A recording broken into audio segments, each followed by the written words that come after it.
కొద్దిసేపట్లో ముగినున్నది. ఎన్నికల్లో భారతీయ జనతా పార్టీ మేము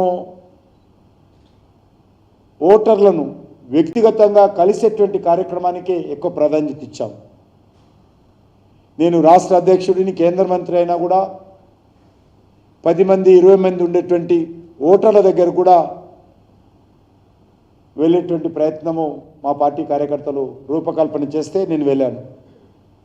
ఆ రకంగా మా పార్టీకి సంబంధించినటువంటి గౌరవ పార్లమెంటు సభ్యులు, శాసనసభ్యులు, రాష్ట్ర నాయకులందరూ కూడా క్రింది స్థాయిలో ఓటర్లను కలిసేటువంటి కార్యక్రమం చేపట్టాం. వ్యక్తిగతంగా మాట్లాడేటువంటి ప్రయత్నం చేపట్టాము. 20 మంది, 30 మంది, 40 మంది, 100 మంది, 200 మంది గెట్ టుగెదర్ మీటింగ్స్ కూడా పెట్టేటువంటి ప్రయత్నం చేయడం జరిగింది. పెద్ద మీటింగ్లు పెట్టి రాజకీయ ఉపన్యాసాలు ఇవ్వలేదు.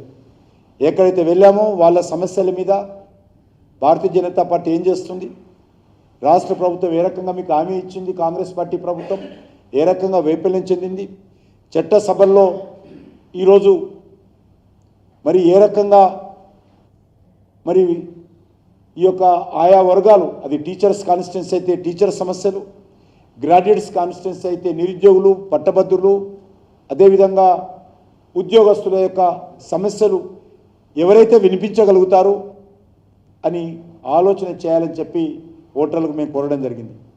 నేను ఈరోజు ధైర్యంగా చెప్పగలుగుతాను, భారతీయ జనతా పార్టీ మాత్రమే ఈ యొక్క శాసన మండలిలో ప్రశ్నించే గొంతుగా మారుతుందనే విషయాన్ని మనవి చేస్తా ఉన్నాను.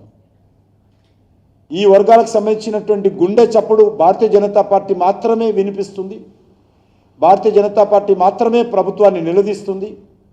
ఈరోజు కాంగ్రెస్ పార్టీ గెలిస్తే పాలక పార్టీకి బాకా ఊదడమే తప్ప వాళ్ళు పోటీ చేస్తున్నటువంటి ఒకే ఒక సీటు, 3 సీట్లలో ఒకటే సీటు కాంగ్రెస్ పోటీ చేస్తుంది. ఆ ఒక సీట్లో గెలిచినా కూడా బాకా ఊదడమే తప్ప ఈరోజు ఈ వర్గాలకు ఏ మాత్రం మేలు జరగదు. ఈ యొక్క ఎన్నికలు ఏవైతే ఉన్నాయో ప్రశ్నించే గొంతుల కోసమే, ప్రశ్నించే వ్యక్తుల కోసమే ఈ సీట్లు రిజర్వ్ చేయడం జరిగింది.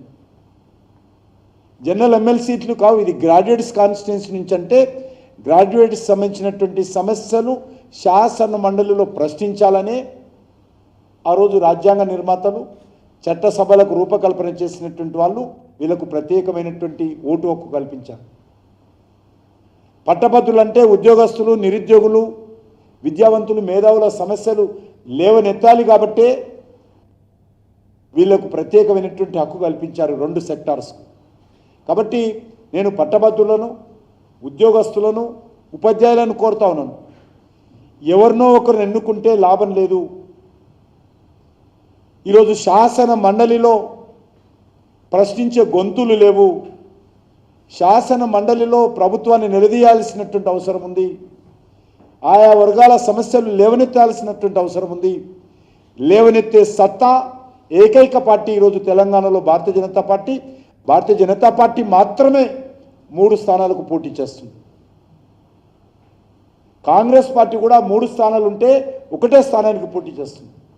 మిగతా 2 స్థానాల్లో కాంగ్రెస్ పార్టీ అడ్రస్ లేదు, టీఆర్ఎస్ పార్టీ అడ్రస్ లేదు. కాబట్టి భారతీయ జనతా పార్టీ మాత్రమే కమిట్మెంట్తో ఈ వర్గాలకు సంబంధించినటువంటి